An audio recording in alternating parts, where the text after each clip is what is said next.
So my staff and I use the OrthoBike every day.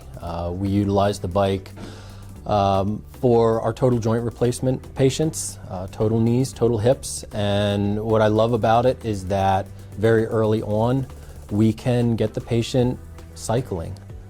Before the OrthoBike, I would have to put a patient on a recumbent bike or an upright bike and either have to verbally and tactily limit their mobility because of precautions or whatnot, or they would have to limit themselves due to pain and not be able to fully cycle. With the OrthoBike, they can get on it pretty much right out of the gates and start to cycle. I notice with them they can return to that range of motion quicker.